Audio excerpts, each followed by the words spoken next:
Hello guys, today we're going to continue 1.1. Now last time we talked about marginal relative frequencies, only using the margins and comparing it to the total. Today we're going to go over two different other ways we can use the two-way tables. The first is called joint relative frequency.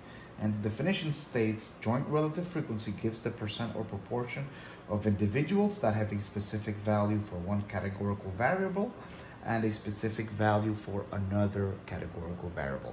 Now, it sounds different. It sounds, well, I can't really understand that. It's pretty simple.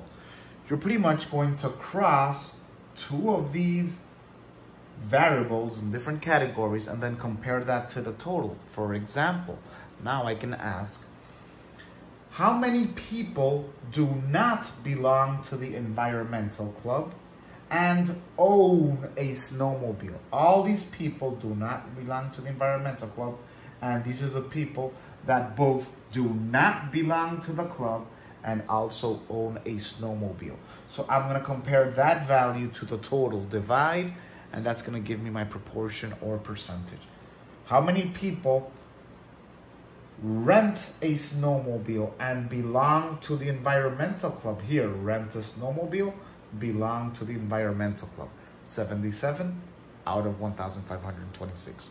Divide, proportion, multiply by 100 percentage. So again, you're going to be comparing one category from this variable, another category from this variable, and where they cross, I'm going to compare that to the total. Now that seems similar to what we're going to see next, but you'll see how it varies slightly. The next way we can use the table, the two-way table, is called conditional relative frequency. And what conditional relative frequency states is that a conditional relative frequency gives the percentage or proportion of individuals that have a specific value for one categorical variable among individuals who share the same value of another categorical variable, the condition. Now that's the key word there at the end. You compare one variable from one category with all the individuals who share the exact same category from another variable. So that's the only change. Let's see, for example, I can say from the people who own snowmobiles, how many belong to the environmental club? Now it's still going to be this cell,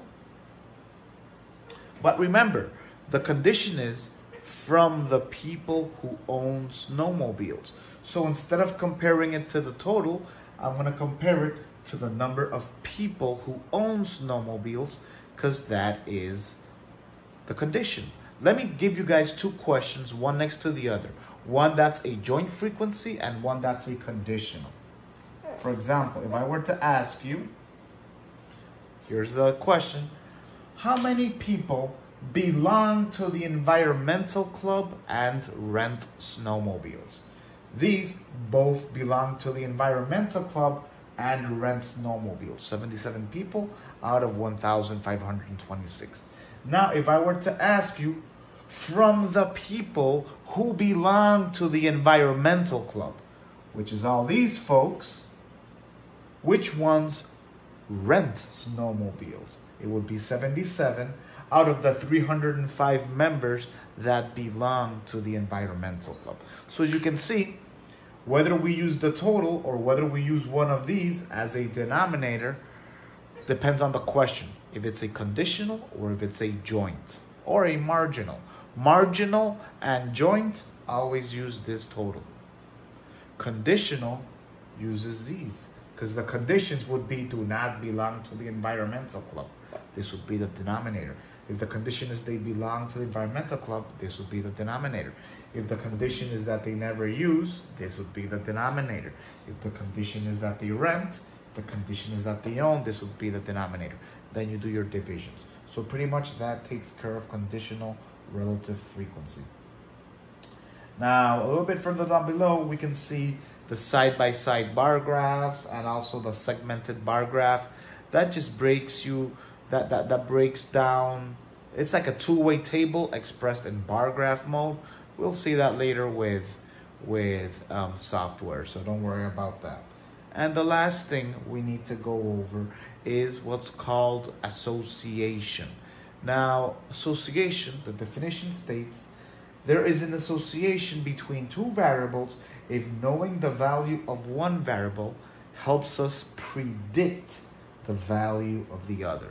If knowing the value of one variable does not help us predict the value of the other, then there is no association between variables. Now, note, helps us predict. It's not the same thing as will predict. It helps us predict. So, for example, if people fall in the category of they do regular exercise, I would like to believe that they also fall in the category of people that eat healthy, because they probably want to look after themselves. However, if I have another category like, do people who have blue eyes also exercise more? There's more association between exercise and eating healthy as there is between exercise and having blue eyes.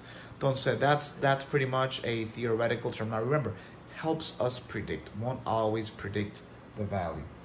And that's pretty much it for this class. It was a very, very short video, but again, I made it short so you can rewatch the difference between joint and conditional if you need to differentiate those two. Have a great day.